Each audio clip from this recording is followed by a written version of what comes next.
Thank you for being here with us today to discuss these two films. Yeah, and this evening is titled Tripping. Tripping has obviously various definitions. On the one hand, it describes a deep immersion into a drug-induced experience or a specific mood. But it also means to stumble, to be disrupted on the way. This evening, we would like to explore what it means if a film is tripping, what possibilities are enabled by shifting the aesthetic direction, drifting through space and time, and what comes after the trip. So what potential lies in the immersion, but also in dislocating the viewer, in meandering through political discourses and urban landscapes. I want to talk with you all about cinematic choices, but also about exploring new ways in filmmaking practices and also in curation. Yeah, and I want to start with an observation about detours and a question to Vladimir, who I can see now. Hi. Hello again. Hello. Yeah, so I start with this slightly extensive observation. In Detours, the main protagonist and his conflicts get often out of focus. There's a lot more interest in the landscape and in the surrounding. Soon it becomes clear that the film is searching something else. Maybe it follows a cartographic logic that undermines the desire of narrative progression. On the one hand, these precise tableaus of this very specific area offer time to contemplate, to experience the different miniatures. But from the very beginning, there's also this constant enigmatic tension. Part of it is this distanced, overseeing camera eye that is connected to surveillance. Maybe the interest in the surrounding is motivated by an algorithm or something. So my question is, Vladimir, what interests you or Katerina in adapting this gaze of surveillance cameras, and what interests you also in subverting it? Yeah, thank you so much for inviting me. Unfortunately, Katerina got... Can you hear us, Vladimir? Yes. Yeah. You cannot hear me? The others are hearing you, but we in cannot hear you in the cinema. We can hear you. I can hear you. Okay. Well, I think we have to arrange this shortly, but okay. So maybe Fabian, you could okay. Here we start. Are. I think you also have a lot of associations also related to surveillance and I mean, I was thinking if we go back to the first shot that we saw tonight in Detours, which is of something like Google Street View or Yandex or something similar, and I think it's maybe a good starting point to remind ourselves that when those technologies were developed, they were for military purposes and are for military purposes. And the first in the 80s, the first system was called tactical mapping system. That's basically the foundation of Google Street View that we're still using, which is a photographic kind of doubling of reality. And I think that kind of tactical realm that is introduced in the beginning kind of is active the entire time. Like we kind of see a doubling of certain shots of certain territories in Moscow, but that kind of thinking, the logic that is introduced with these first shots stays with us. So we kind of adopt that gaze and we look at every following shot with that tactical realm in mind. But then I think the beautiful thing, and I'm still quite in awe of that, is that the film then does something very different from just developing that algorithm, which is something more musical. And I think we can actually see throughout the film that very often it's the sound and the music that connects one shot with the next shot. And I think that, at least from my reading of my interpretation, that is that's like a hint towards how the film itself kind of derails its subject and finds a very kind of poetic realm in which we are actually forced to listen to the images. And I think what happens that we are on the one hand in surveillance, but we are also put in a position where the space constantly speaks back at us. And I find that beautiful because it kind of kind of the entire film and its narrative that is introduced also in the beginning kind of derails with these images. And I think in the end it's a quite surreal experience, that doubling of reality constantly. And I think it leaves us with the question whether there is some sort of counter tactics, or whether there is some sort of counter narrative. Is there something else coming up in those between those images that actually tells us of a third reality, which is not the tactical one and not its doubling?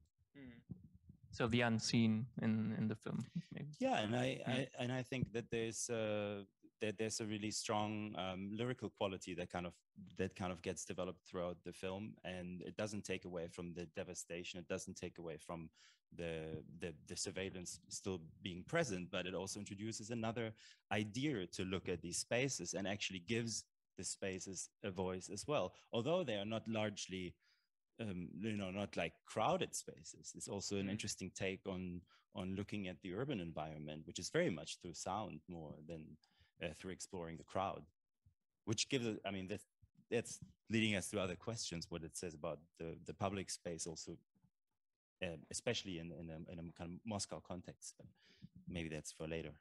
Yeah, or maybe that's it needs a background information. You also wrote a book about Moscow, about the Boulevard Ring, it's called.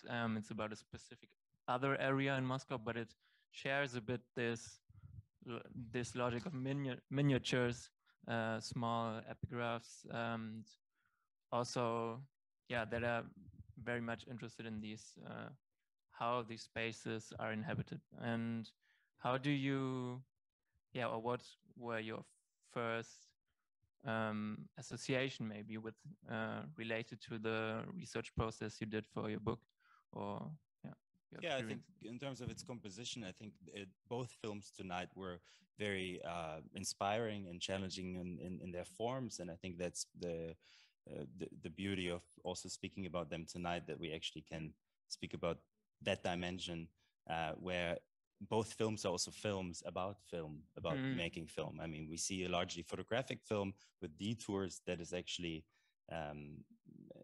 showing movement based on photography, which is the street view perspective on reality, and then kind of explores that further through actually inhabiting it with sound and inhabiting with fragments of narrative. And I think that the main connection, I mean, through to this fragmented juxtaposition, which is similar to what you were just saying about boulevarding. And I think that idea that in between these images, there's something appearing, and that takes some time. There's a certain form of meditation actually that the film does in order to kind of explore that I strongly believe in as a one spatial strategy of resistance, actually, because it is challenging the pre-written ways in which we can walk through these spaces, and actually introduces another idea of these spaces. But maybe we have also some other guests back. Yeah. Have you heard us the whole time? Perfect. So maybe we could connect to this or reappropriation maybe of spaces, or maybe you could start, Adam and Bayley, or about how, because especially in the second half, but also like territorial wise in the first half, but also especially in the documentary scenes, Oba is also like reoccupying these spaces, or is also inspired by the activists that are critically engaging in deconstructing these places that are still controlled by Columbus in a way. Maybe you could talk a bit about this.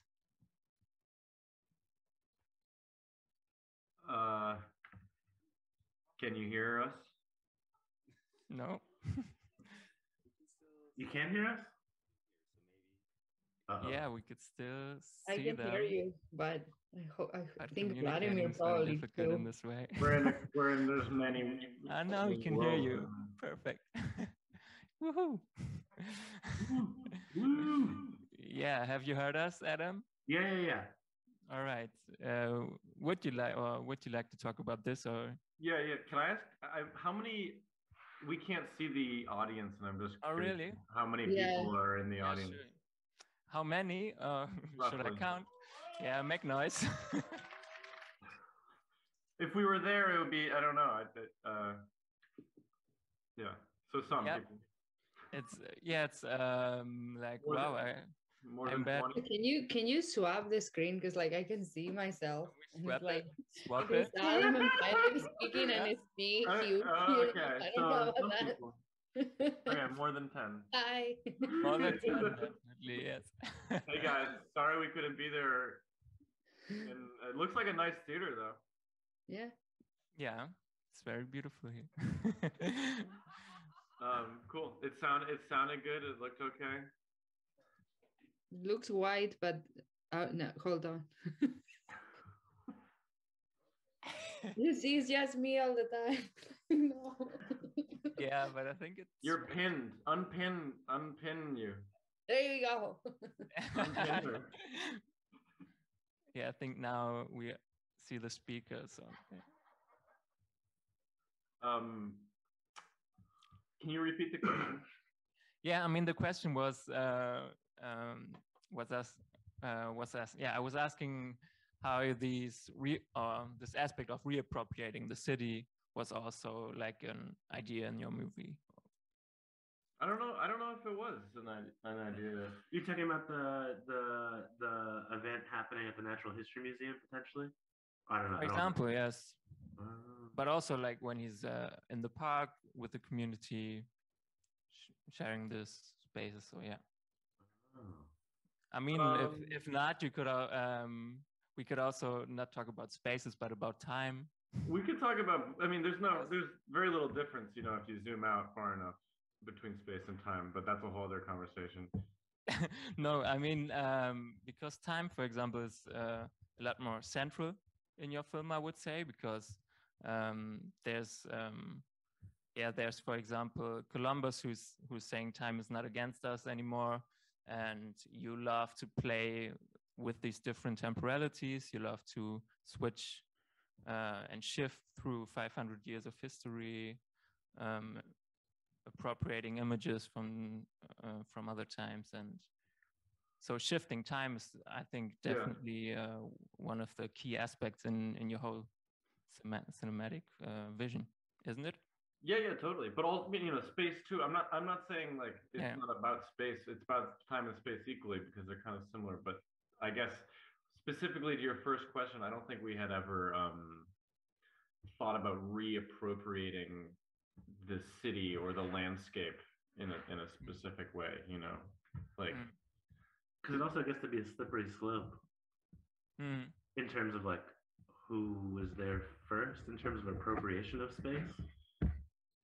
I don't know if that makes sense, but it's also like that could be a very dangerous slippery slope, especially with like indigenous politics or discourses that I think we're also trying to think through, where it's like the return to the original or the pure or the right doesn't actually add up or could have these kind of like other kind of political connotations that are suspect.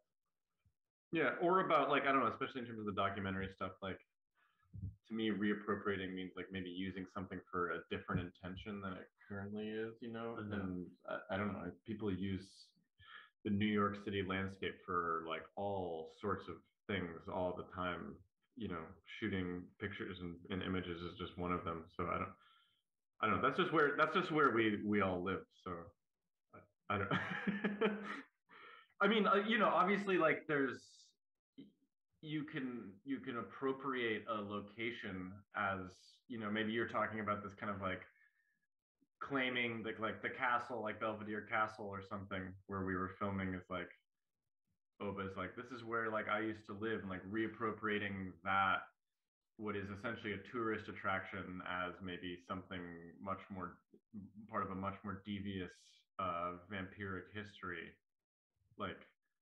But that's sort of like what you're doing with what we're doing with writing, with this, is we're just reappropriating like all of these kind of like historical points and repurposing them maybe for kind of a narrative, and just trying to like be a little bit more loose with history and kind of have a, I'm not trying to make light of the subject matter, obviously, but like trying to have a little fun with it.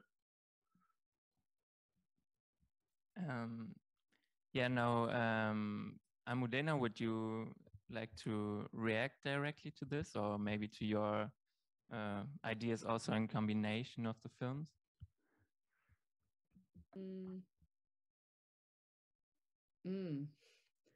Yeah, I was a bit surprised about that, the question of reappropriation too, just because of the context, but I think Adam and Bayley already responded to that. Yeah, I don't know. Like, I was honestly, when we met also, I'm curious to hear from you, actually, if I can bounce back a question. What was the thread that you putting together these two films, aside from the obvious? And this is something that Bayley mentioned in the conversation we had at first. And I'm curious just to hear from you. And I think it would be interesting also for the audience just to think, how do you put these two films together? And yeah, I'm bouncing the question back to you, basically. I'm curious to hear why are we here? And then maybe that way we can build a conversation from there, if that's, I think, yeah. Yeah, obviously, yeah, I mean, I could talk a bit about this, but I also don't want to frame it too much because, yeah, I would like to also like to hear first your connections. But obviously, as I mentioned also in the introduction a bit, it is about this derailing, and also, sure, there are a lot of contrasts, like DETOURS is very formally very concise and strict, and NOSFERASTA is very open and shifting, and sometimes, yeah, it's more aesthetically derailing in a way. And yeah, but maybe Vladimir, you also have seen both of the films. Maybe you could say what were your associations or connections of both films? Wow, this is a very nice bounce of the question to me. Yeah, actually, I saw NOSFERASTA a couple of weeks ago during Rotterdam, and I didn't know that it would be the films will be split, like it will be split. So I was really fascinated with this connection, and still, it's very, for me, it's very difficult to answer this question, why you actually connected these two films. And I'm also curious what you guys think, if you saw our film. Of course, the drugs are sort of a starting point, but please correct me, because in DETOURS, drugs are having is like absolutely different perspective, right?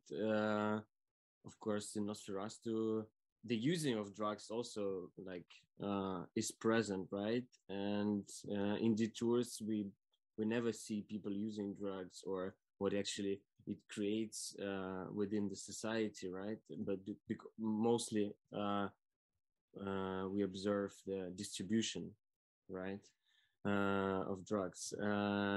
So yeah, please, Adam,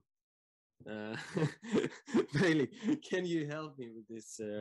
I mean, I was really fascinated with your film.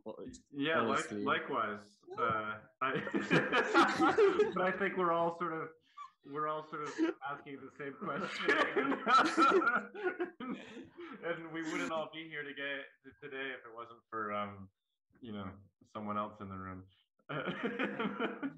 But yeah, I mean, I don't know. It also like this in terms. I mean, I guess we'll just riff on drugs first. Like, this was a criticism. First of all, it's like not about like our movie is like not about drugs in general. It's about like marijuana specifically, as I think really kind of like leaning into this idea of like the stoner film, and this very, very like commercialized, like iconic representation of like Rastafarianism.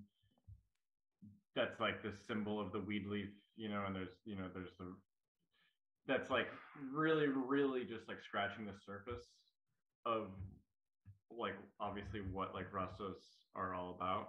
And this is a criticism that we've gotten about this version of the movie and ourselves too, is that like a lot of maybe the kind of like really explicit like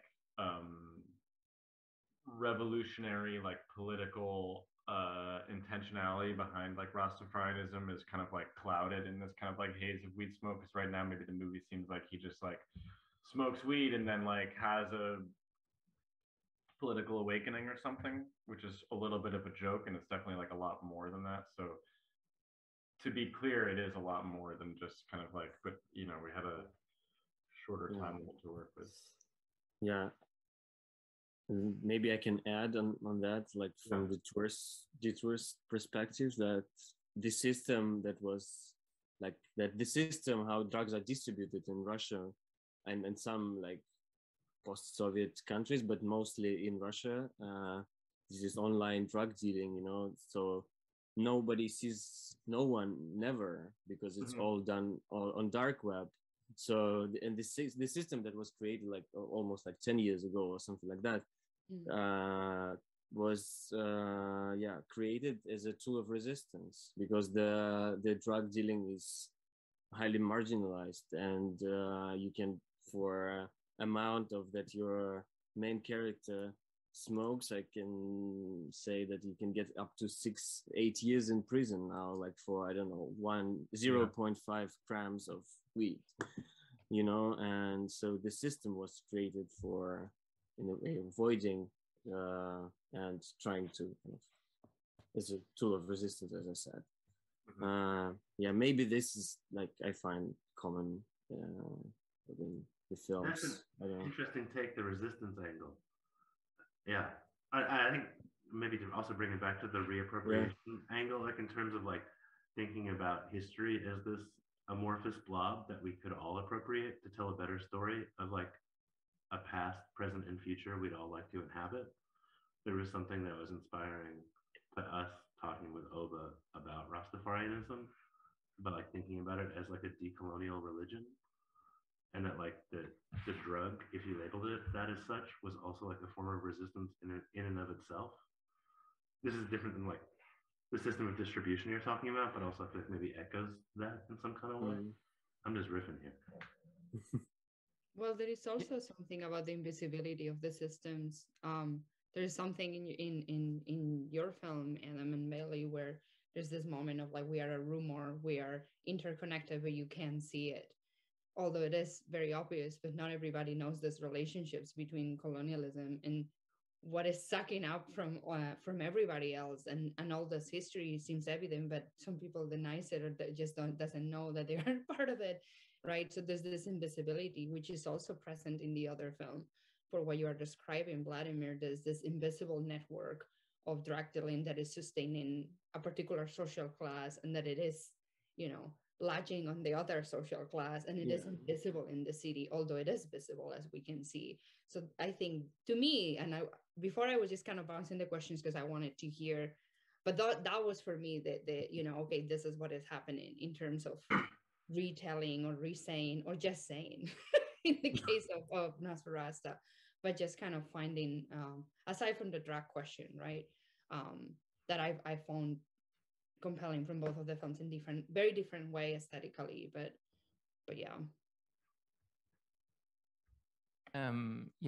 Maybe I could also clarify that we are not looking so much for only similarities or direct connections, but the intention is that the films get in a dialogue, and that is, I think, mostly what we are interested in.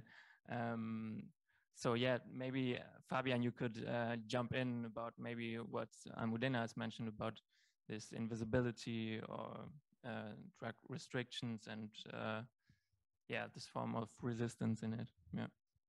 Yeah, I mean, besides the subject or the topic of it, I think there's also it's also a way of kind of undermining like an existing narrative and trying to tell a story within a very like kind of restricted narrative framework, which in the one film is the colonial storytelling or the progression, and that then for me, the moment, it was interesting to hear what you said about also the political implications, that maybe the film doesn't cover too much on the Rastafari movement. But what I did really like was how it allowed like the element of tripping in the film itself, and how it kind of does that throughout the forms, kind of allowed like a juxtaposition of things that are actually active as layers, but invisible layers in society constantly. And as you said, like if you zoom out a bit, that kind of time jumps you do are actually absolutely appropriate in order. I mean, we see the Columbus Circle, and in the built environment of that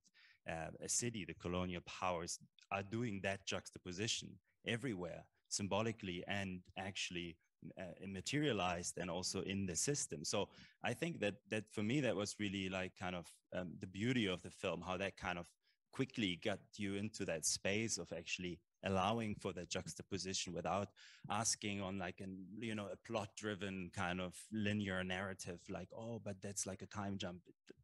For me, it didn't matter watching the film, and that was really strong. And for the okay, to answer the question one last time, what could be a connection, because I think we don't want to bounce that ball back and forth for all night. But I just want to say, like, on a more like formal a question of the form, because that is also, I think both films for me have that resisting also certain forms of telling a story, which come with certain, kind of perpetuation of certain violence in how we tell a story. So I think for me, there was a strong musical dimension in both films in very different ways, but that was really beautiful to watch, how actually the rhythm of the film and how it was actually edited in a very kind of strict musical way in Detours, and in kind of this turmoil of groove and rhythm that I got into in the other film, that for me was a strong in different ways from both films, but that was like a really strong element, which I'm still thinking about. Yeah, Adam and Bayley, would you like to talk a bit about the musicality or the aspect, also in composition wise, maybe, or what role music plays in NOSFERASTA, but in general in your work? Yeah, I mean, I feel like that, like rhythmic music, especially, in dance, is a place. It can become a really like a kind of a crazy. You can have these hallucinatory experiences without drugs, or kind of revelatory or spiritual experiences through like kind of just this repetition of a rhythm and dancing to it. And it's also, I don't know, like, it's a place, it's not to be like really like corny and like hippie about it, but like it's a place where people really can like kind of overcome differences and like really see similarities, like on like, on the dance floor. But yeah, and I think that's really important to my life, but also important to this footage at the end, where there's this outdoor gathering that's this like annual Father's Day celebration that Oba and his friends would go to, and he invited Adam, and then Adam invited me, and then we would go year after year, and it was like I don't know, it's just like a really great time where the music would just kind of like happen really, really organically, but like long form, songs that are lasting 20, 30 minutes. And they had Oba and Jerry Drums, who unfortunately died last year, but he's kind of like the leader of this group called Village Drums of Freedom. They had thought about using that song at the end in NOSFERASTA independently, and I was like editing and kind of like threw it in as temp music, and then asked Oba if I was like, hey, can we use this track? Do we have like Jerry's estate's permission? And he's like, yeah, of course. Like, we had already thought about using that track anyway. So I don't know. It's like a little serendipity, but also thinking about like the twists and turns that the edit takes in terms of musicality too. I think there's like this idea of locking into a groove and then disrupting it to like set off another one. And part of that is to like Bailey's point about like trying to create this atmosphere that becomes this durational kind of rhythmic drone or something, but then also wanting to destabilize or unsettle the audience within those through different kinds of breaks. And so it's like kind of riding some internal logic of like what the footage is or wants to be within the parameters of like what we got. I don't know if that makes sense. Yeah, but also like in terms of I think you mentioned before like embracing but also like being at odds with and rejecting like normal sort of like film form, or like being very both films are very self-aware in terms of like how they're made and the forms used. Like one of the people who helped us with the soundtrack, Layla Bourdre, like was like, this is all because we had so many rounds of music, and she was like, this is just like too serious, this is like too doom and gloom and serious, and she's like, it's not working, like you guys got to like ratchet up like the campy levels. And she kind of came up with this very kind of like corny vampire like piano theme, like, you know, genre theme. Yeah, this like genre music, like horror, like kind of like really simple like piano chords that like we had only ever really done the kind of like electronic stuff in the past, and with our past movies I kind of like really tried to keep it away from these like literal instruments, like these instruments that you could notice, and try and keep it in some sort of more subtle background space. But I think it was actually a really good call to kind of like lean into this vampire genre horror motif, and that, you know, that came from the music, and then really kind of like helped us understand these aspects of like humor and understanding and these little subtle nods throughout other aspects of the movie. Can I ask you a question in relation to what you're saying, both of you? I'm just thinking about how you're describing this. I wouldn't call it mix, but it is just something new that you're doing with all these different film elements in different ways, music, editing, everything else, but also in connection with what you're doing throughout the film, thinking about questions of mixing, you know, and losing this idea of origin, which you kind of mentioned a little bit, Adam, at first with the first question that they asked you. And then at the end, you put all your sources, and you put a glissant and the poetics of relation. So I wonder if that also has a little bit to do with this idea of, and that also in the film there is a moment, no, that it says if we can become, what is the sentence? I think I wrote it.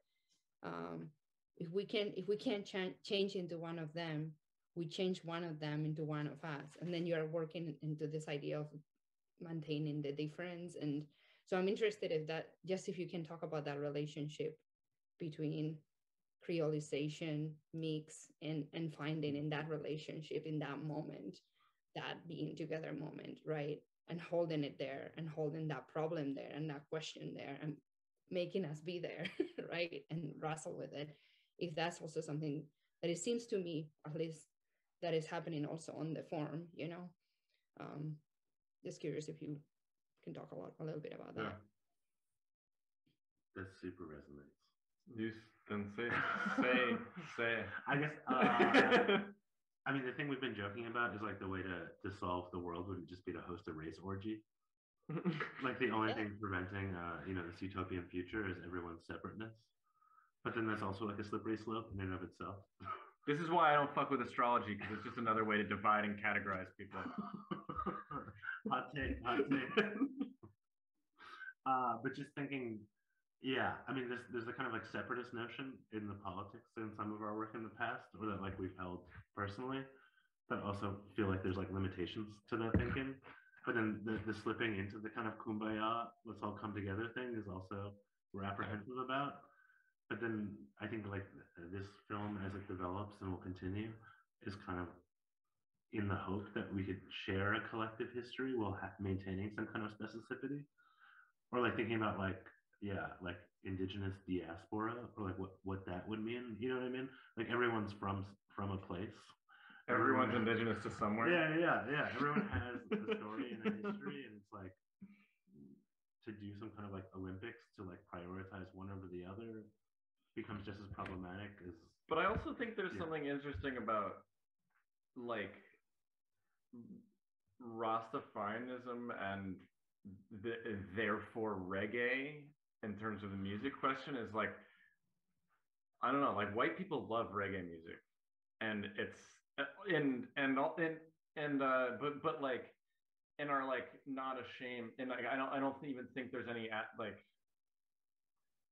but like it's like a little bit of it's like a quite specific revolutionary music for a very specific group of people. But I think there was something about, I mean, Oba was teaching me because I was like, how did you become, what converted you, like how did you learn about Rastafari? You know, he was like Bob Marley. He's like, I met Bob Marley, and Bob Marley like he was like and he was like kind of, I think maybe a lot of hardline traditionalist Rastas weren't cool with that, but he was like, this music and this tradition and the core ideas of this beliefs should be for everyone. And that's kind of interesting coming from a pretty like radical, like black revolutionary idea in music. But also in Vladimir, you know, there's a really good rave scene in your movie, and back into the kind of the dance thing, and like you don't see anyone taking drugs. It's not about the drugs, but like all those people are just like having a good time, and it's good music. And like a lot of those early, you know, those early Detroit like techno DJs, like Underground Resistance and stuff, they were all like all black, all very politically active, but like explicitly like, this is music for the whole world. Like this isn't just, this is music that everybody can and should listen to and dance to together. So I don't know. Back to your earlier question, Charlie, about the music stuff. I like this conflation of mix and mix. I just didn't know. and again, I just to make it clear, I was thinking about multiple difference always. Do you know? I didn't want to say like a blend of like none, but just this question of like, we are a lot of different things, right? So thus, it's not just this, or we can't just be this that you think we are forever. Like everybody changes, and we're also in this space that we share. So there's these layers. Totally, but it's also, you know, in like societal like code switching, like people will use whatever aspects of their identity that are the most valuable for whatever interaction. I feel like it's formally filmmakers were doing the same thing, where it's like, yeah, why not make this like a campy genre horror moment, and then in the next second make it this like psychedelic, weird, trippy scene, and then make it like a documentary that's like really urgently prying about these sort of like pressing issues, and then make it like, you know, just kind of like use every technique at our disposal, which is kind of like how people, I feel like, utilize their mixed identities anyway, you know, and not try and be like so consistent as, I don't know. Soup is a big metaphor for us. Like a stew, you know? Talking about the edit as like a soup or a stew. Yeah. Let it simmer. Well, recently we've been talking about making a sandwich that has so many condiments you can't even tell it's a sandwich anymore. It's kind of disgusting. Just thinking about like plates with things on top, and like those ice cream things. Yeah. What's you know that fine line between sandwich and salad? Like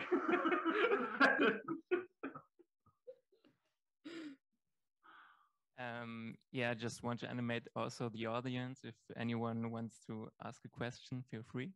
And now, yeah, you mentioned like a lot of metaphors or a lot of directions, but maybe Vladimir, you could first also talk about what Bayley said about the role of music, or this one dance scene you decided to put in the movie. I mean, yeah, aesthetic, yeah, start. So, yeah, actually, yeah, in the past also 10 years, I mean, I think it's also like, it's all connected with this, the emergence of this system is also like a part of the rave and music scene in Russia in like past years, because it was at some point from, I don't know, like 2015, all the rave parties was kind of under control of the police. So the rave culture became also as a tool of resistance and a place where people feel free. And particular scene that we put in the film as a reenactment of a real scene that happened in 2016 in a small Russian underground club where the police broke in 6 a.m. And yeah, actually a lot of people were bitten, and it was kind of a really violent event. And what is interesting, on one of the scenes where we're looking from interactive maps, where the 3 guys were examined by the police, actually these images we found online, also on the online interactive maps, it's just on the street where this real club existed. So it's all kind of connected. But so through friends, we found that someone saw how he's been photographed during the examination of the police. So yeah, the rave scene is quite big now in Moscow particularly, but still you always feel unsafe in a way when you're going there. So for us, it was very important to represent this in our film, because we're also part of this community and the system. So yeah, a lot of our friends are musicians and playing gigs here in Moscow. So yeah, it was a sort of a support for them. Yeah, maybe we could extend also this political lens a bit, because in Detour there's not only this police brutality, but also we see the scene with the 2 guys hiding, which is related to homophobia. Or we see, for example, a scene of protest in a very nuanced way, kind of related to the war in Ukraine. But you kind of decide in Detour to use always the same aesthetic strategy in a way. Like, why did you decide to expose these different political situations, or these in this way? I would say I can answer for Ekaterina, because it will be more a question for her.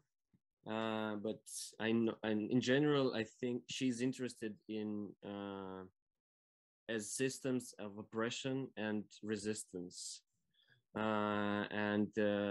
so the system of drug dealing, it was just a framework to expose and to see all of these systems that are present in today's Russia. So I think this is the main choice, I think, if I answer your question. And aesthetically, why, if you're asking about the camera, that would be actually a question for our cinematographer, who actually passed away 2 years ago. And I think, and I would love to mention it, because it's like the main work he did in his life, and like it's actually a celebration of his beautiful work. And yeah.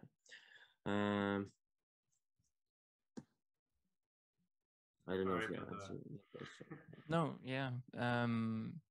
Maybe Fabian, you would like to say something also to this oppressive spaces, or how these spaces are filled with oppression the whole time. Yeah. I mean, for me, it kind of circles back a little bit to the beginning of our conversation. I'm not sure if you actually already heard us back then, but I feel like for me the strength of the film is that it does that thematically, and like as we mentioned, there is these scenes that are concrete scenes that have different forms of oppression that are happening, but that it also tries to offer a strategy how to tell that narrative in a way that actually slowly undermines the logic of that kind of CCTV image, because it begins with these kind of, you know, street view images that are then adopted, but that kind of also are so like derailed into something very poetic that I don't want to say it takes away from the feeling of the reality of these oppressions, or they're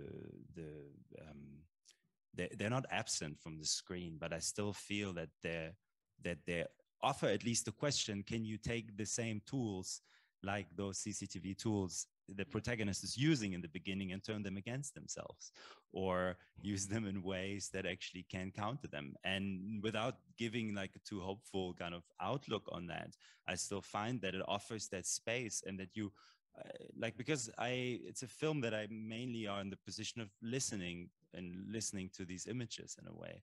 And I think that gives a lot of space for these kind of thoughts to occur, which I really found that it's a very strong form of resistance not as a theme, but in the form of the film. Can I offer a different opinion? Absolutely. I'm wondering, I'm wondering if, and obviously it's intentional, but like maybe the sort of the formal rigor of Detours, to me, actually felt a little oppressive.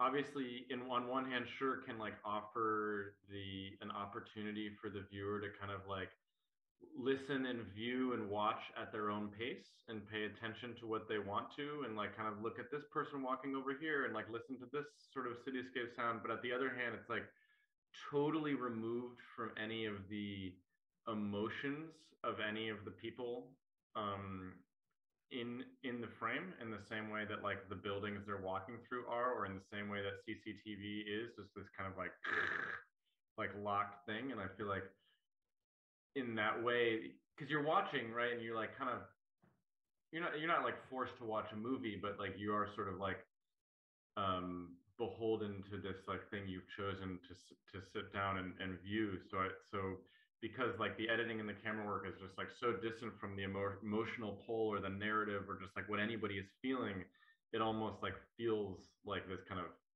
a weird version of oppression. And I'm just like wondering if that was intentional and like what yeah, but kind of a counterpoint. But I see what you're saying too about like it's sort of like a choose your own adventure, and you can kind of experience it at your own pace and at your own leisure. But at the other hand, it's not very it doesn't give you a lot. It doesn't hold your hand through anything. But I just feel like that the objective of these images, which are like completely tactical in the beginning, right? It's like an operation and it needs to be executed. And that kind of gets lost throughout the film as something we see. And I mean, I think, yeah, I think it's a really interesting question, whether it's super removed from the people or from their emotions, or from like being able to get close or feel any form of like individual, like, you know, emotional relationship to the characters. But I felt that throughout the film, not in the first half of it, but throughout the film, when the objective of what it actually, you know, it sets off to that thing, and you feel like there's that kind of underlying plot which kind of gets lost, and you kind of weirdly forget about it, and you're somewhere else. That's maybe just my personal experience of the film. I don't want to say that that's the intention of the film. It's just like one to offer that kind of interpretation of that, you know, we kind of lose track of that, of the utility that these images are in the beginning, and they become something else, which I found really exciting when watching the film. Vladimir, do you also want to react to these two perspectives? Yeah, it's very interesting to hear what Bayley says, because mostly it's maybe the first time I've heard this type of perspective, and it's really interesting. I think speaking about like aesthetics again, and like observation, and I think the important thing is to mention it's that now also in Moscow, I don't know, like it's all, and obviously in every city now, maybe you always feel like being watched, you know, there is no, it's like in Moscow there's like thousands and like 100,000s of CCTV cameras now, you know, like in metro you can pay by face pay, you know, in the subway, so every like meter you're like watched, and it, again, coming back to the system that emerged, you know, under this like systems of under this CCTV system, so it's like, yeah, and I think it's the main idea behind the aesthetic choice. So yeah. I didn't know they had that. They had face pay. Yeah. They're very proud of it, actually. Scary fucking damn. Yeah, Almudena already mentioned your bibliography or the credits where you mention literature, but also theory, different ingredients of the soup. And one book you're also mentioning is Louis White's book about vampire stories, and I was interested, like which vampire inspirations or theories about vampirism ended up or how they ended up in your movie. Like, yeah. I've got a terrible confession.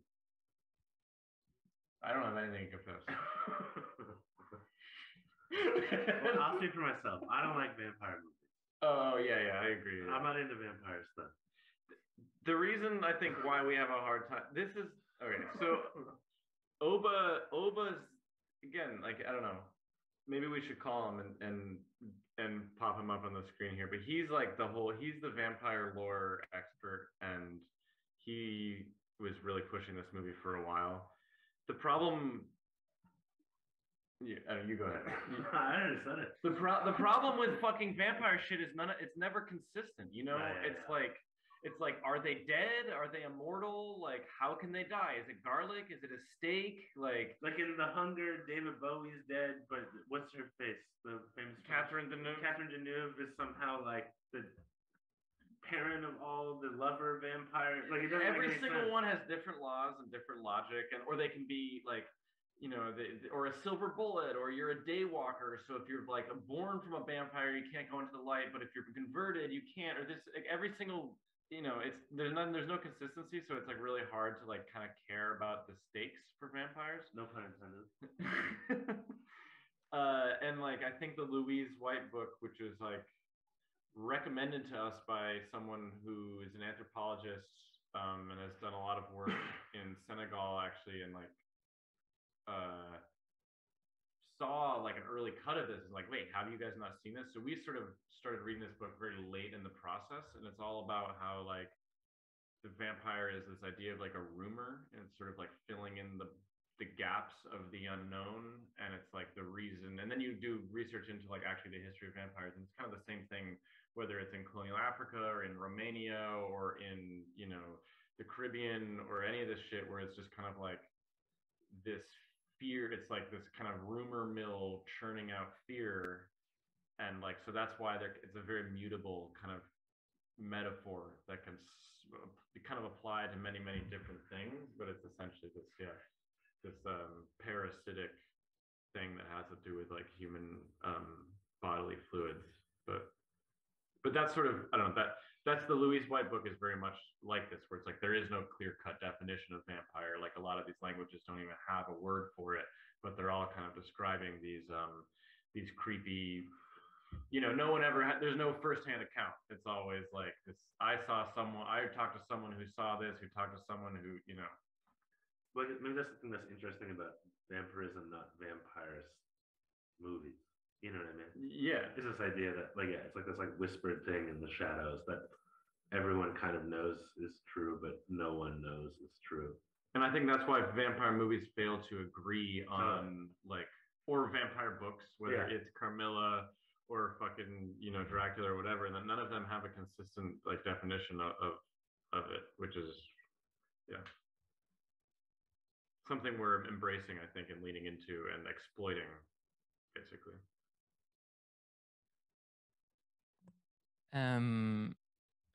Yeah, maybe talking about, because there were also these aspects of theory influences like Lisson in your credits, but I also feel that Detours, with its association of détournement, is connected to the situationist movement.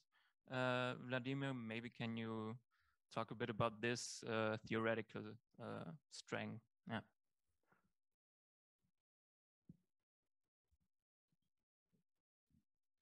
About it directly. but of course, it came up a lot after the film was made, and I think Kate was thinking about it, obviously. But I can also tell about our experience making this film, because when Alex and Kate, they were like scouting for the locations, they had like two small, how you call them, like things that like not bikes, but with like you use your legs to push. Scooter, skateboard, scooter. Yeah, scooter, but like mechanic. Yeah. Probably. So never mind. Sorry. Vehicle, some sort of vehicle. If they were on a vehicle. Yeah, sort of. Yeah, mechanical vehicle. Yeah. So they were.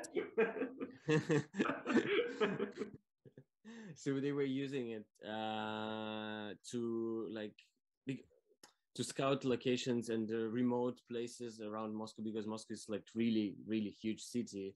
And then with the whole team, we were going through these places again. So it felt really like situationists, like going through the cities and drifting there. But also, of course, the treasure men and treasure women experiencing the same, like via interactive maps, or like sometimes they go through the interactive maps just to find places where they would love to drop the stuff, and then when they're familiar and they're aware of the space, they go through it again, like physically, just not to kind of waste their time and being like again watched by the police or by someone. So they're appropriating these spaces like virtually and then like physically. So yeah, in a way we did the same, but just like making this film. And actually that helped, because now in everyone like who wrote about the film and knows Moscow very well, they said like it's the first time in like many years that Moscow was shot in that way. And actually Moscow is very cinematic, because there is a kind of sometimes people say that it's not cinematic at all, so it's very difficult to shoot the city. And yeah, I think this way of investigating the city helped to shoot it in that way. That's it. I don't know. Yeah, and also thinking about like what makes a city cinematic or not is really interesting. I never thought of that. Because I don't know, it's a big important city, always has been historically. Like, what, I don't know. Yeah, I think then like there was a film I'm working in Moscow, like it's from 1950s. I think since then Moscow, nobody shot Moscow in an interesting way.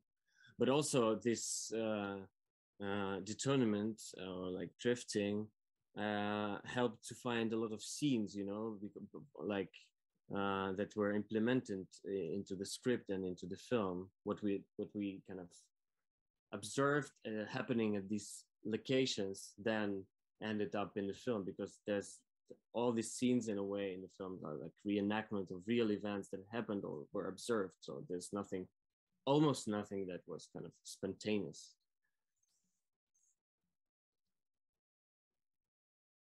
Yeah. Almudena, do you want to add something to the discussion? At this point, I was just wondering if there's any questions from the audience. I'm surprised nobody's saying anything. Not so far. All right. There's one question in the back. Yes.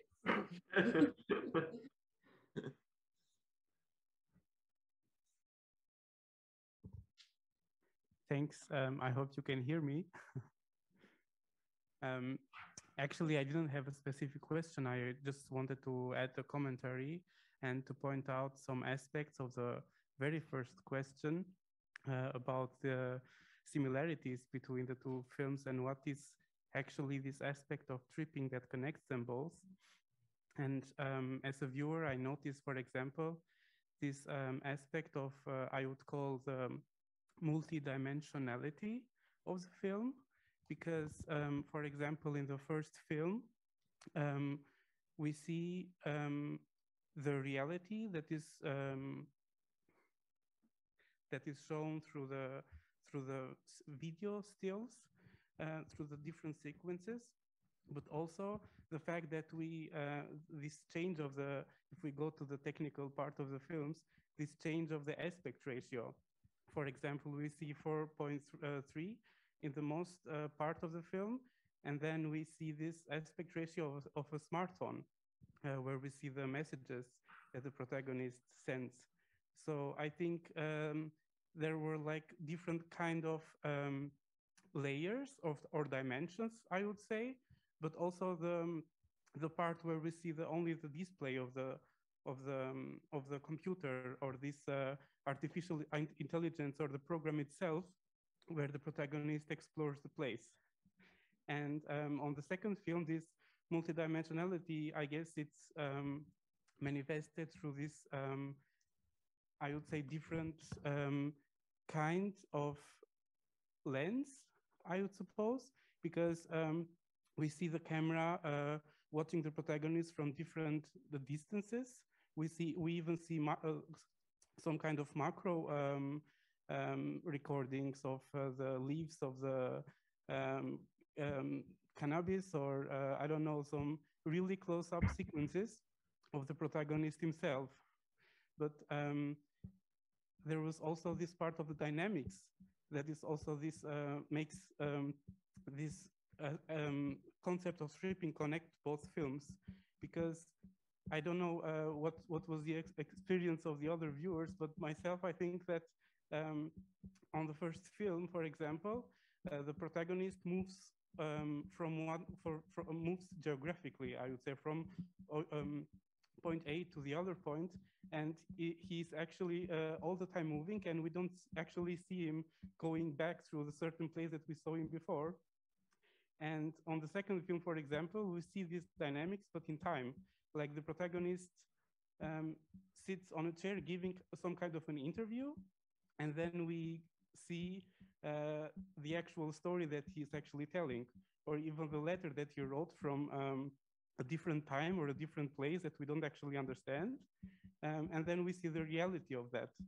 So for me, this was the connection and the aspect of tripping in both films, which I really find very interesting. Thanks. Yeah, thank you very much. Do anyone want to react to this observation, or to? If not, I could continue with questions if nobody else wants to ask something. Yeah, maybe we could talk a bit about your methods as filmmakers also.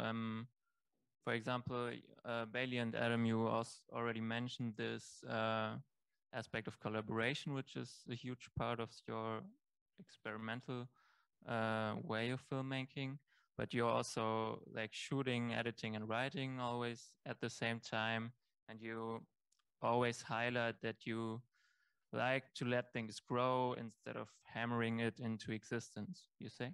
Yeah, what is so fruitful about this method, and what is maybe complicated about it? Just to, sorry, backtrack. I like that person's comment. Sure. Thinking about tripping and how you get stuck in the micro and the macro. That's pretty, it's a good take. Whoever was... Kudos. Jazz snap. Talking from off, we can't see you, but apparently you're out there. But that's a cool connection to forge between the two. Collaboration. Yeah, I don't recommend it.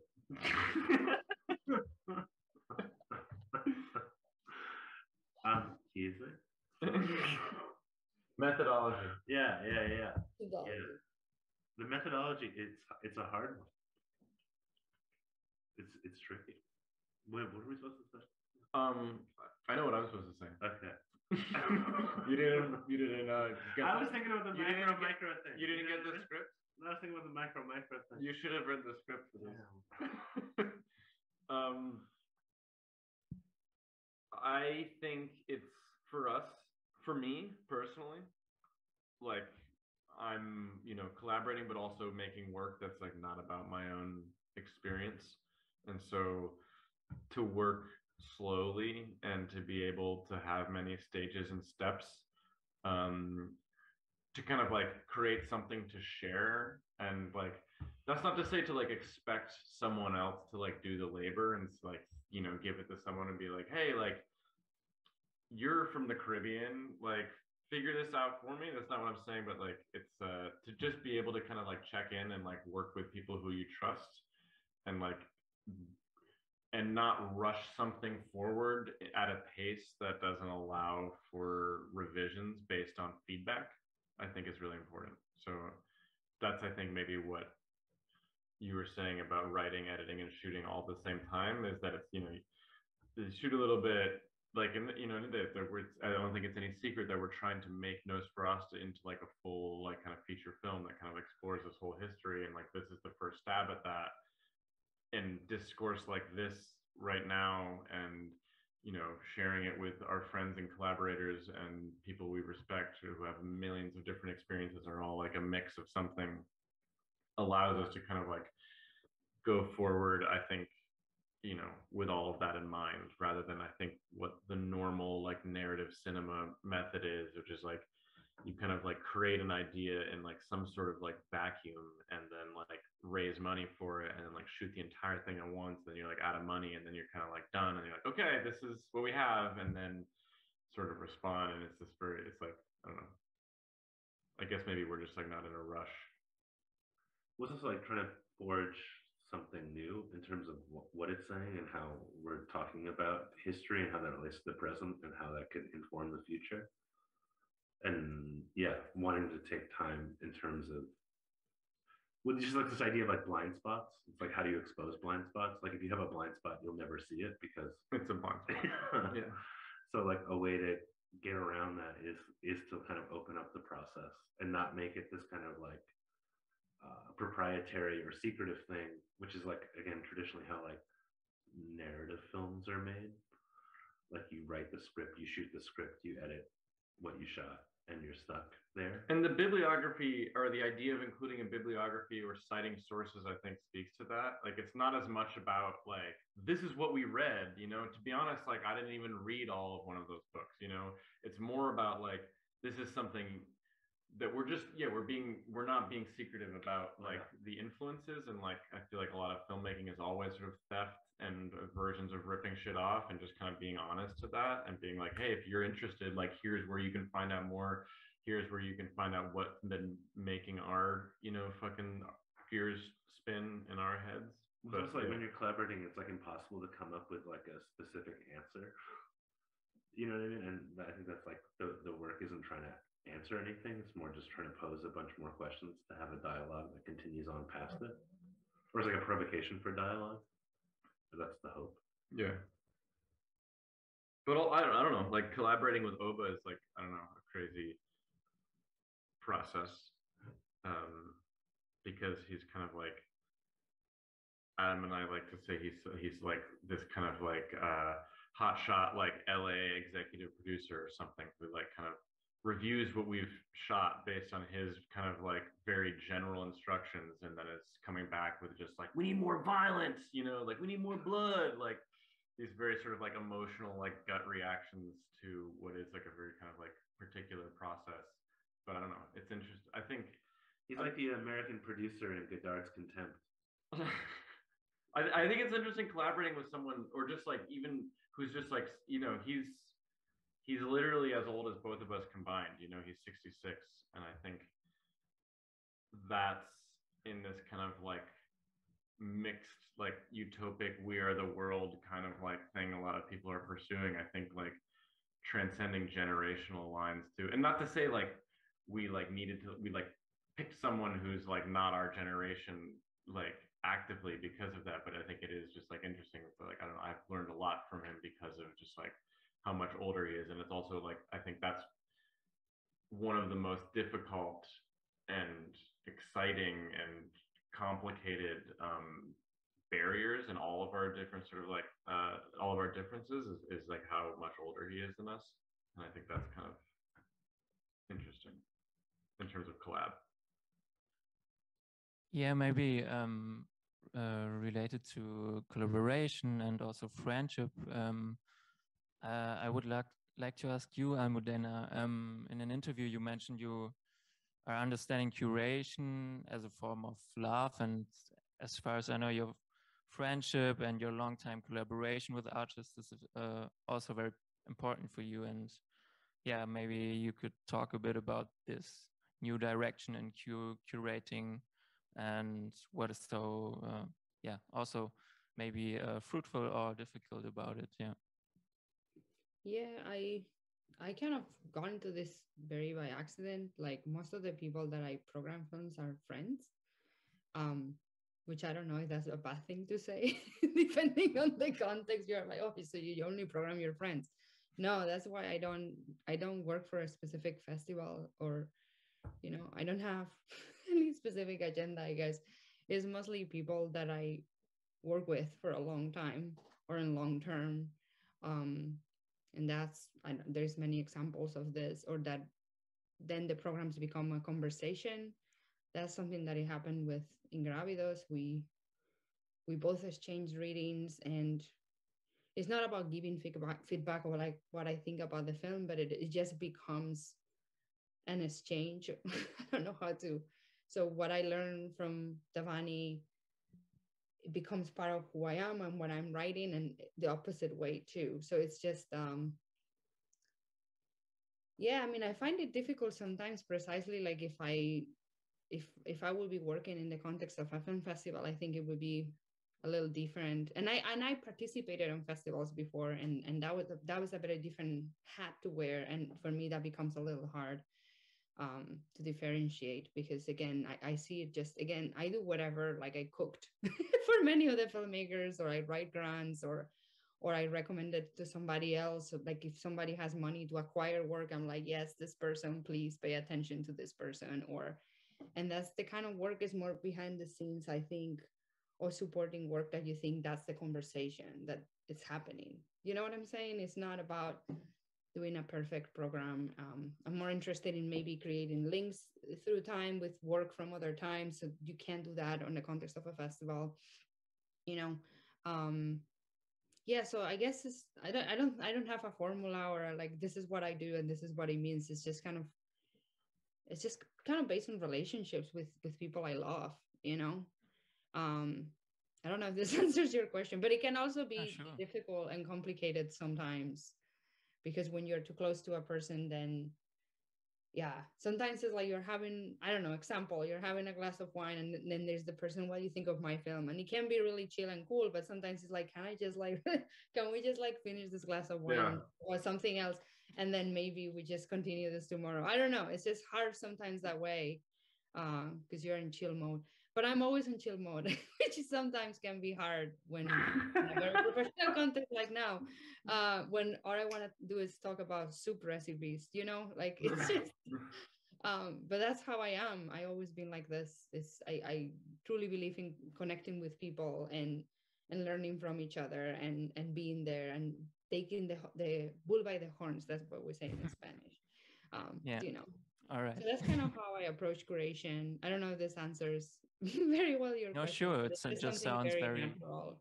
And it's, again, I tend to work with the same artists over and over and over. I don't, you know, I'm interested in seeing where people goes and what is happening. And somehow you're there, you're in that time, so you're part of it. And sometimes it's not about just presenting the program, as I said, but it's also about helping that person or carving the space to talk about the work. That's also super important, you know, get the work be written about and talked about and discussed. And it's not, again, I think what Adam said, resonates with me. It's not about like giving any answers, but just keep the questions going, you know. And it's just, that's the way. Yeah. Fabian, do you want to add something to this? Because your magazine, I mean, you collaborate all the time. The only connection point is the street, right? And you collect interdisciplinary with various people. Yeah, for sure. I mean, it's kind of resonates with what has been said, that it's, I think, to be in it for the long run and not for whatever the intermediate product is, and to enter relationships without actually knowing exactly what the outcome will be.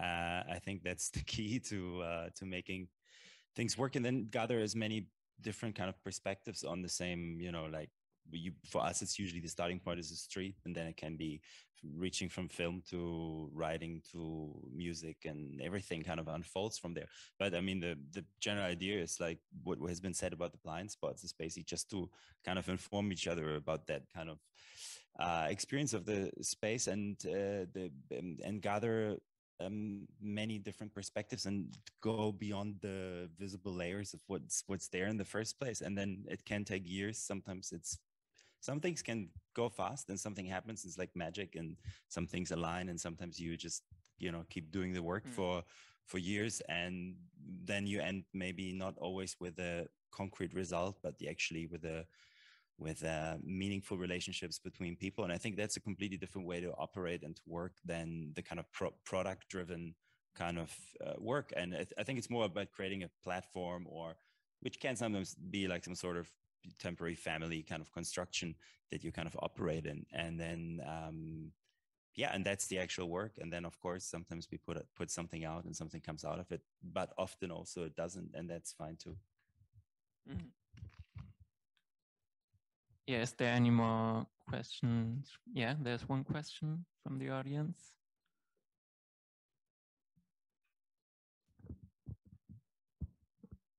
Yeah, can you hear me? Yeah, I'd like to return to the movies once more, because I'd like to share an impression of the similarity of both, which I felt, which was like the topic of coming to terms with the history of it. And I was really impressed kind of by especially the first one. And you talked about the lens of oppression, which I felt completely the opposite, which was the lens of emptiness of it. Like you literally couldn't decipher if it was like the Google Maps lens or if it was the normal images of it. And like everyone you saw on camera was searching for something, like for the drugs, or he was kind of like searching around for the spots to hide them, but nobody really could make out what to do next, actually. And that's how the movie ends, with just this like a beautiful shot, but it just ends. And that was the difference I felt in the other movie, where there was like everyone was full of energy and like trying to come over what has happened. So yeah, that was a connection I felt was there.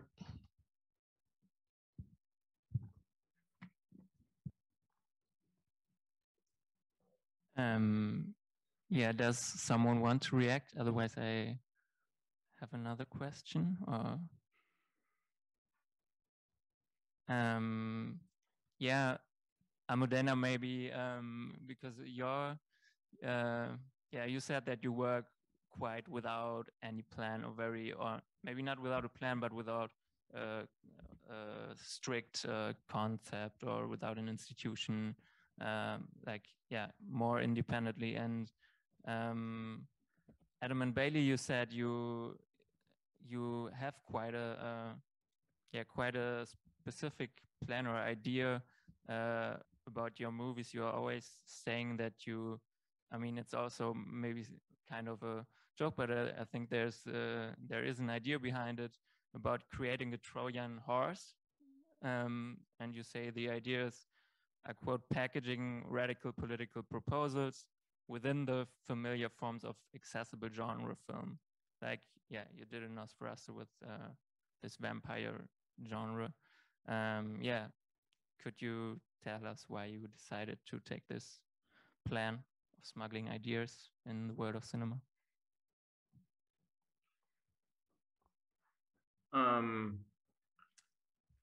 Why? I mean, I don't know.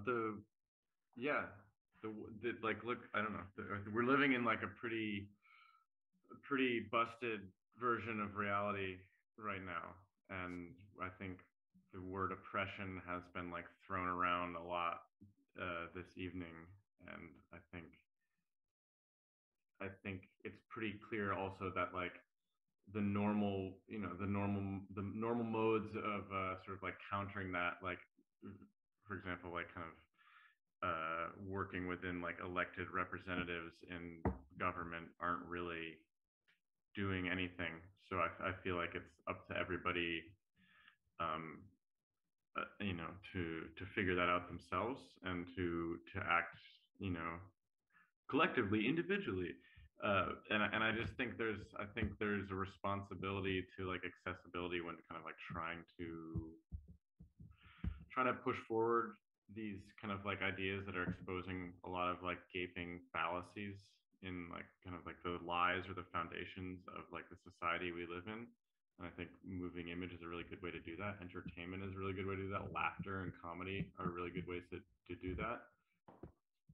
So that's the goal. I don't know if we're doing it yet. I don't know if we have the filmmaking chops or the resources yet to really truly kind of like pierce the kind of like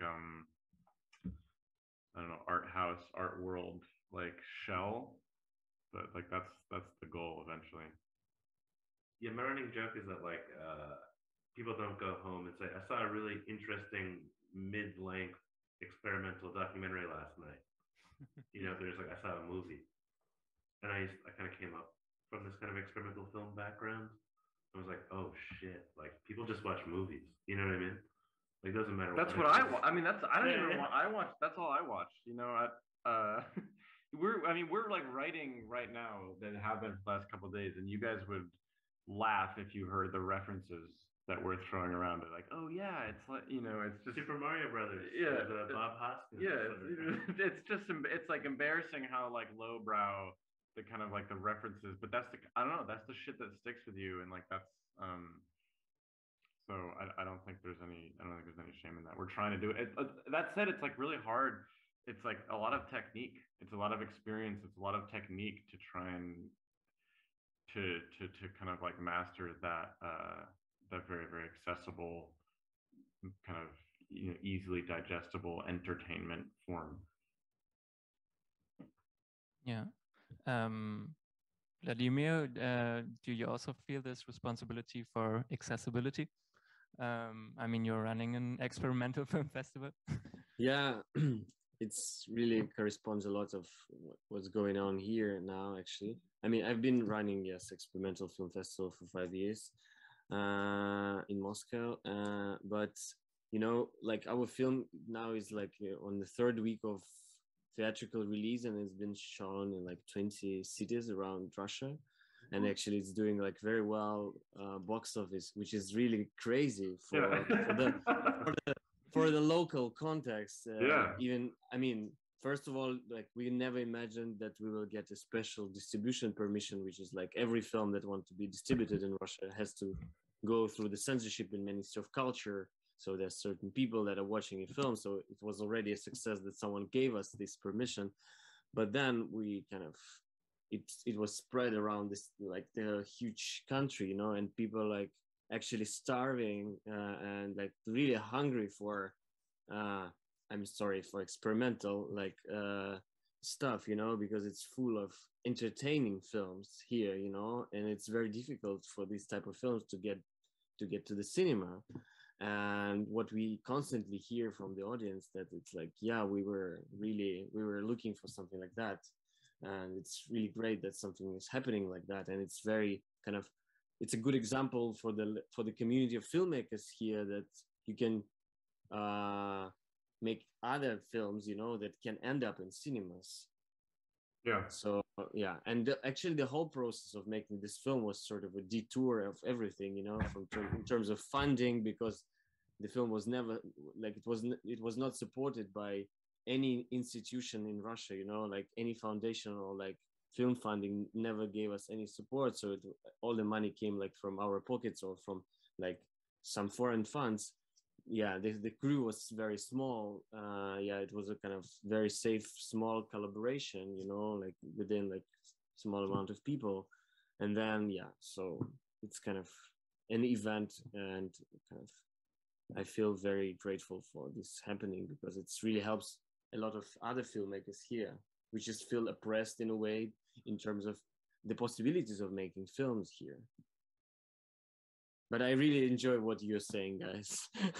Yeah, but it's, I don't know, I've never, you know, that's a really hot take that's totally like different from our experience, maybe. I don't know.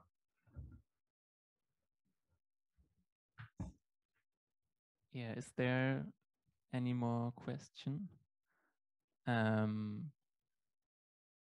Yeah, otherwise, maybe one last question. I don't know if we got the time. Yeah, also I would, another quote of you guys, because Adam, you are often saying that filmmaking is in itself extremely exploitative. So it has some vampirism in it. I don't know, by history or by the way cinema structures work. Can you maybe elaborate a bit on that? Yeah, I mean, it's like, it's people's time, it's people's image, it's people's representation. It's like the amount of support and logistics to make a recorded image and then to edit it. Like, the whole thing is just taken. It only gives something to certain people when they see it, but it's like, I don't know, I'm just coming from like a documentary film background where everyone's talking about ethics all the time. We're trying to make an ethical image, and just like, maybe it's easier to just come to the understanding that that's not possible and then go from there. It also funnels so much energy. I mean, there's a lot of people that put in a lot of energy and time and their likeness into it. Then it's just the two of us here. Yeah. You know, it's all funnels, and it's like yeah. Yeah, there's like 60 people behind NOSFERASTA. I mean, Oba's not even here. You know what I mean? Like, and it's his fucking story. Yeah, but yeah, now I'm interested in Almudena's opinion. Is ethical filmmaking possible? Or? That's a loaded question. Answer one word, yes or no, right now. I'm going to say one thing that I feel like the ethical thing is acknowledge how unethical it is. Yeah. Like, the thing that freaks me out is when doc filmmakers are like, oh no, I did this in an ethical way. And it's like, what the fuck are you talking about? Like, how is that even happening? Like, yeah. I don't know. That's, sorry. No, I mean, yeah, you're taking an image and also you're creating. I mean, if we go like, even in a global scale, all the pollution that creates, even what we're doing right now, seriously, right? In the sense of what is this for and what are we doing it? Filmmaking is unethical. Fuck, I don't know. Depends on what you're doing and why are you doing it. Like, why there's like people who get paid so much money to just show up in camera, or like why, I don't know. You know, I think it's more about the structures of how the films are made and how, like, as Adam was, and Bayley, you were talking about like making this film and taking your time, and you were talking about writing a script and just finish something, you know, and just like, why are you making the films for? What is this for? You know, it's such a different way of answering. And I was thinking like how difficult it is to make films like that and work that way and take your time on making the things, right? Like, in terms of funding, I'm just talking of practical ways. It's not the same when you go to do this, what are they called? Docu labs? Like this, what are these things called that you go and pitch your thing? And then people gives you money, right? Like, how hard are they called? Docu labs. Can we go to one? Where is that? That sounds good. No. They do them. I don't know. They do them like they do them at film festivals, and I always think like that is like, it's so fucked up. All this energy. Like, sorry to swear. I hope that's okay in here. I've been told off from doing it in other places. But yeah, really, it's fucked up. Yes. To like how it's all this system, right, that it sucks up. It really, like, it is like a massive vampire, a massive, and how much it sucks in when the whole point is just you're making something because you want to talk about something, or you want to share something, or you are having this conversation. At least that's what the films I'm interested on. The other films I'm interested on for different reasons. I consume a lot of TV too, and a lot of trash films, and I'm okay with that. But I think the ethical, being ethical or not ethical, it goes back to that, like why are you making the film and how are you making it? It's never ethical. I mean, honestly, what Adam is saying is true. It never is. But I think there's different ways of going around how to make and why are you making it and how that responds to why, right? That's my answer. But I'm not thinking straight. I'm pretty tired. All right.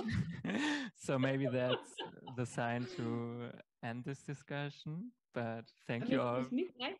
I don't know. Or is there any question in the audience? No. All right. So thank you all for joining us this evening.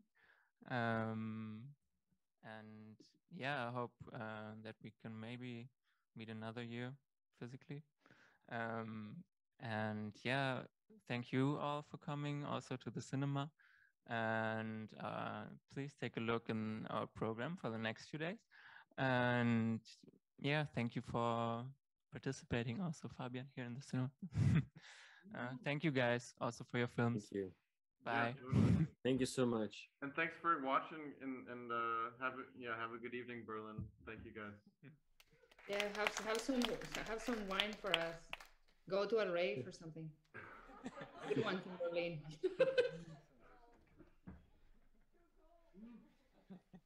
Thank you. Adios. Bye.